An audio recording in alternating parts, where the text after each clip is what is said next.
그러면 이제 요셉의 아까 말씀드렸던 네 가지 신앙의 특징을 잠깐 살펴볼 텐데 40장 7절을 보겠습니다. 40장 7절. 4절부터 보겠습니다.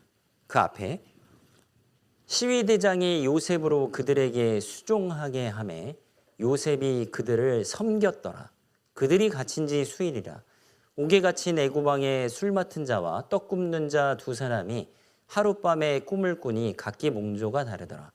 아침에 요셉이 들어가 보니 그들에게 근심빛이 있는지라.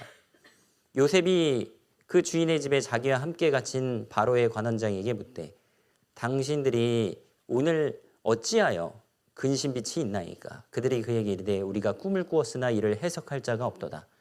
요셉이 그들에게 이르되 해석은 하나님께 있지 아니하나이까? 청컨대 내게 고하소서. 자, 이 모습을 통해서요, 요셉은 언제 어디서든지 자신이 만나는 사람들을 진정으로 섬기는 사람이었다는 것을 알 수 있습니다. 감옥에서 들어온 이제 술 맡은 그리고 떡 굽는 관원장을 섬기게 했습니다. 보디발이 이제 자기 아내가 이렇게 얘기하니까 이제 벌을 내려야 되겠는데 아무리 봐도 요셉이 맞는 것 같아가지고 죽이지는 않았습니다. 그래서 감옥에다가 집어넣는데 그 안에서도 다른 죄수들을 섬겼고 교정직 공무원 일을 전옥의 사무를 다 도맡아서 대신 하다가 이제는 두 관리 미결수 있잖아요. 아직 판결이 진행되기 전인 떡 굽는 관원장과 술 맡은 이 관원장을 섬기게 되었습니다. 요셉의 삶은 섬김으로 가득 차 있었는데 아버지와 야곱과 같이 있을 때는 야곱을 잘 섬겼습니다. 아버지로서 효자였죠. 형들을 보러 잠깐 갔다 와라. 잠깐이 아니죠. 왜냐하면 헤브론에서 세겜까지는 70km가 넘는 거리고 그리고 세겜에서 다시 도단까지는 거기 갔는데 없었어요. 양치기들한테 물어보니까 도단으로 갔대요. 도단은 20km가 넘게 떨어져 있습니다. 그러니까 거의 90에서 100km를 갔다가요. 아버지 심부름을 위해서 갔습니다. 진짜 말 잘 듣는 아들이죠. 아버지를 잘 섬겼고 그리고 애굽에 억울하게 종으로 팔려와서는 보디발을 잘 섬겼습니다. 보디발은 만났을 때 그렇게 생각했을 거예요. 자기가 여태까지 애굽의 시위대장으로 이렇게 있으면서 자기 집에 종들이 많이 있었는데 이런 노예는 본 적이 없다. 이렇게 성실하고 정직하게 자기 맡은 일을 묵묵히 잘하는 노예를 본 적이 없어요. 그것도 외국 사람이에요. 이집트 사람들 중에는 아무런 그런 사람 없었고 다른 나라 많은 노예들 가운데 이런 사람 없었습니다.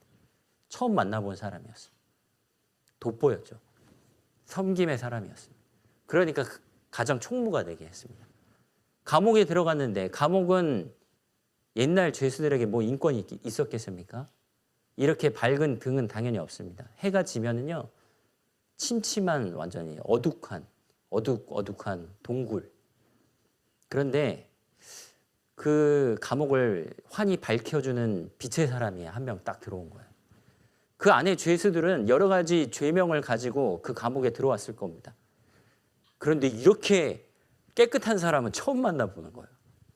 너는 아무리 봐도 죄가 없어 보이는데 여기 왜 들어왔지? 그 안에서 많은 죄인들을 만났지만 다 구질구질한 죄들을 갖고 들어왔지만 요셉처럼 도덕적으로 흠결이 없고 정직하고 성실한 사람을 만나보지 못했을 겁니다. 그래서 전옥이 자기 일을 다 맡겼어요. 그리고 나서 이 장면입니다. 떡 굽는 관원장과 술 맡은 관원장도 섬기게 했어요. 근데 진심으로 섬겼어요.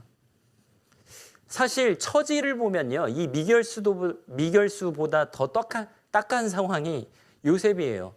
열심히 일만 하고 주인을 위해 충성을 다했는데 억울하게 모함을 당해서 추행보험으로 이렇게 들어왔는데 오히려 그 사람들의 얼굴 낯빛을 살피고 위로하는 사람은 요셉이었습니다. 그렇죠.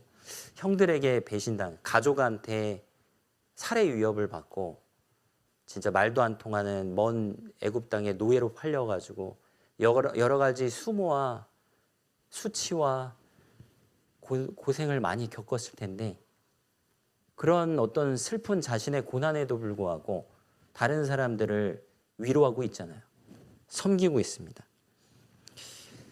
요셉의 삶의 모습을 보면요. 하나님을 잘 섬기는데 사람을 섬기지 않다든지 그리고 사람은 잘 섬기는데 하나님을 섬기지 않는다든지 할 수 없다는 것을 알 수 있습니다.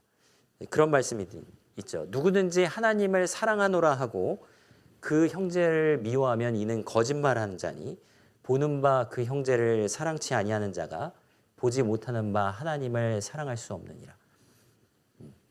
보이지 않는 하나님을 잘 경외하는 사람이라면 보이는 사람들에게 잘 섬길 것이다. 보이는 사람들에게 잘 섬기는 그 사람이 보이지 않는 하나님도 잘 섬길 것이라고 말씀하셨습니다. 하나님께 쓰임받는 사람은요, 어디서든지 낮은 위치에서 겸손하게 다른 사람들의 필요를 항상 채워주려고 노력하고 다른 사람들을 종처럼 잘 섬기는 사람들입니다. 진심으로 그 사람들의 처지를 이해하려고 했고 동정심이 있었고 그리고 남의 고민거리에 귀를 기울이고 어떤 주제든지 가리지 않고 발벗고 도와주려는 그런 기꺼이 친절을 베풀려는 마음이 있었다는 것을 알 수 있습니다. 보통 유능한 사람들의 이미지는요, 자기 주장이 강하고 고집이 세고 그리고 일에 능숙하고 재빠른 사람들은 타인에게 냉정하고 엄격하고 그런 모습 많이 보이잖아요. 성공한 CEO들 중에 상당수는 사이코패스, 다른 사람들의 무관심하고 동정심이 전혀 없고 철저하게 일로 그런 사람들이 많은데 요셉은 유능한 사람이었음에도 불구하고 따뜻한 사람이었습니다. 자신이 삶 가운데 고통과 고난을 많이 겪었기 때문에 그 가운데서 하나님의 은총과 자비를 많이 경험했습니다. 그 하나님의 자비와 긍휼을 구하는 그 사람에게 하나님이 함께 해주시는데 그 함께 해주시는 경험을 했기에 다른 사람, 고난을 많이 겪는 사람 가까이에서 그 사람들에게 자비와 긍휼을 베푸는 사람이 요셉이었던 것입니다. 만약 여러분들이 이 세상을 살아가는 동안에 다른 사람들을 향해 이기적이고 무뚝뚝하고 냉정하고 고집을 부리고 거칠게 대하는 면이 있다면 여러분은 하나님이 함께 하시는 사람이라는 증거가 어쩌면 없을 수도 있습니다. 아닐 수도 있습니다.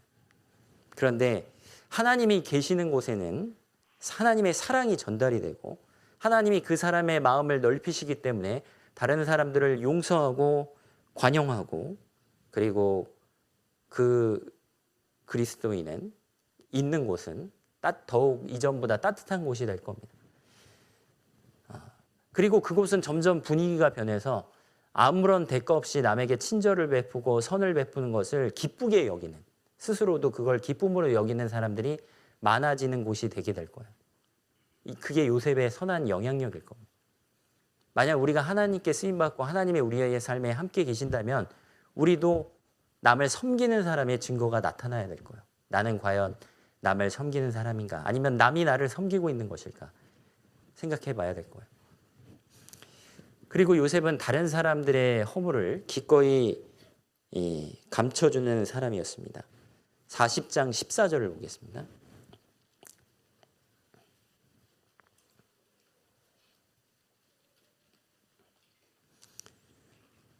당신이 득이하거든 나를 생각하고 내게 은혜를 베풀어서 내 사정을 바로에게 구하여 이 집에서 나를 건져내소서. 나는 히브리 땅에서 끌려온 자요 여기서도 옥에 갇힐 일은 행치 아니하였나이다. 자, 이제 꿈을 다 해몽해주고 그 두 사람 중에 한 사람이 복권되거든 여기서 나가는 사람은 반드시 바로에게 나의 억울한 사정을 얘기해서 여기서 나갈 수 있게 좀 부탁을 했습니다. 근데 이 말 가운데 어떤 다른 사람들의 원망이나 그런 게 전혀 없어요. 보디발이 그렇게 내가 그 집에서 이렇게 일했건만 나한테 이럴 수 있어? 이런 말도 안 했고 그 여자, 그 음란한 여자 때문에 내가 지금 억울하게 여기 있습니다. 그런 얘기도 안 했습니다. 하나님이 지금 함께 하시기 때문에 이 억울한 일을 다 보고 계신다. 그리고 내 입에서 나간 그 말이 가시가 되고 상처가 돼서 듣는 어떤 사람들에게 악한 영향력을 미칠까 봐 자기 입에 파수꾼을 세웠습니다. 다른 사람들을 비난하지 않았고 자신의 억울함을 이야기하는 가운데서도 다른 사람들의 죄들을 말하지 않았어요. 아마 평생의 삶 동안 계속 그랬습니다. 형들의 잘못이나 그리고 여러 가지 보디발의 집에 그리고 감옥에 있으면서 겪었던 자신을 괴롭히는 어떤 사람들의 이야기도 한 적이 없어요. 용서하는 사람이었던 거예요. 실제로 요셉 주변에는 요셉에게 용서를 구해야 될 사람이 천지였는데 그런데 용서해 준 사람은 요셉이었습니다. 우리도 신앙생활 하다 보면요. 나에게 상처를 줄 수도 있고 실수를 하는 사람들이 있고 또 고의적으로 또 죄를 짓는 사람도 있을 수 있습니다. 세상에서도 많고 교회 안에서도 있을 수 있습니다. 근데 요셉처럼 산다면 그런 부족함을 이해하고 또 용서하는 거예요. 그리고 모든 신원, 억울한 일은 하나님이 풀어주시라고 믿고 기다렸습니다. 그리고 모든 공정한 판결은 하나님이 해주시라고 부탁한 거예요. 그리고 지금은 자기의 입술을 지키고 원망이나 불평이나 다른 사람들의 욕은 하지 않았습니다. 그것이 우리가 배워야 될 점이죠. 잠언 17장 9절에는 허물을 덮어주는 자는 사랑을 구하는 자요 그것을 거듭말하는 자는 친한 벗을 이간하는 자니라. 허물을 덮어주는 사람이 되면 요셉처럼 하나님이 함께 하시고 또 하나님을 기쁘시게 하는 사람이 될 수 있습니다. 에베소서 4장 여기를 접어두시고 4장 32절을 보겠습니다. 에베소서 4장 32절을 천천히 같이 읽겠습니다. 서로 인자하게 하며 불쌍히 여기며 서로 용서하기를 하나님이 그리스도 안에서 너희를 용서하심과 같이 하라. 옆에 앉아있는 형제자매님들의 모습을 보십시오. 어떻게 보이십니까? 사랑스럽게 보이십니까? 아니면 나에게 상처 줬던 악마 뭐 이렇게 생각하는 분은 없으시겠죠? 나쁜 뭐 그런 분은 없으시겠죠? 우리 서로 쳐다보면요 참 불쌍한 사람들입니다. 현대 사회는 스트레스가 많고 복잡하고 그리고 힘든 일이 너무 많아요. 안 그래도 현대인으로 그냥 자연인으로 태어나도 살기 힘든 세상인데 그리스도인으로 신앙을 지키며 사는 것은 더더욱 힘듭니다. 그래서 일주일 동안 너무나 힘든 일 가운데서 각종 어려움과 또 삶의 무게를 잔뜩 겪고 와가지고 얼굴에 피로가 있고 그리고 좀 지쳐 있습니다. 그래서 우리는요 서로 판단하거나 정죄하거나 그래서는 안 되고요. 여기 말씀하신 것처럼 인자하게 하며 서로 말 한마디 할 때도요 좀 인자하게 해보시면 좋을 것 같습니다. 불쌍히 여기며 불쌍히 여기면 좋겠습니다. 얼마나 불쌍하게 보여요. 옆에 형제자매들 보세요. 이렇게 너무 피곤하잖아요. 결혼식 봉사해가지고 더 피곤한 것 같습니다. 예. 그래서 서로 용서하기를 하나님이 그리스도 안에서 너희를 용서하신 것 같이 하라. 하나님이 그리스도 안에서 우리를 용서하실 때는 아무런 조건이 없었습니다. 무조건 용서하셨습니다. 지나간 일은 다 덮으셨습니다. 큰 대가를 치르고 값비싼 예수님의 보혈로 다 처리해 놓으셨기 때문에 더 이상 묻지 않았습니다. 네가 앞으로 잘 신앙생활하면 용서해 줄게가 아닙니다. 어떻게 하든지 간에 난 다 용서했다. 돌아와라. 그것처럼 용서해야 된다는 뜻입니다. 너 앞으로 하는 거 봐서 용서해 줄게. 당신 나한테 이렇게 했어. 앞으로 나한테 잘하지 않으면 절대로 용서 못해. 이게 아니에요. 형제자매님들이 나한테 설령 상처를 줬다 할지라도 우리가 하나님을 기쁘시게 하는 방법은, 하나님께 영광을 돌리는 방법은 주님처럼 하는 겁니다. 주님처럼 아무런 대가 없이, 상황의 변화 없이, 조건 없이 그저 불쌍하게 여기고 용서해 주는 겁니다. 주님처럼 했을 때 상이 있습니다. 우리가 이렇게 해야 되는 거예요. 골로새서 3장 13절에도 누가 네게 혐의가 있거든 서로 용납하여 피차 용서하되 주께서 너희를 용서하신 것 같이 너희도 그리하고. 주께서 너희를 용서하신 것 같이 너희도 용서해라. 참 실천하기 어려운 하나님의 말씀이지만 우리가 서로 같이 있다 보면 뜻하지 않게 서로에게 신뢰가 되는 일도 할 수 있고 상처를 줄 때도 있고 실망시킬 때도 있습니다. 그렇지만 주님의 사랑처럼, 주님의 용서처럼 그것을 덮고 무조건적으로 용서해야 된다는 것을 우리가 성경을 통해서 배울 수 있습니다. 그것을 잘 실천했던 사람이 요셉이었던 거예요. 아마 제일 많은 상처를 입은 사람이었을 겁니다. 근데 어느덧 용서와 사랑이 커져서 그런 허물들을 덮고도 남았고 그 상처도 다 하나님이 잊게 만드셨습니다. 그렇죠? 그래서 므낫세라는 이름 자체가, 첫째 아들의 이름을 그 이방 땅에서 겪은 모든 고난을 하나님이 잊게 하셨다고 그렇게 간증하고 있습니다.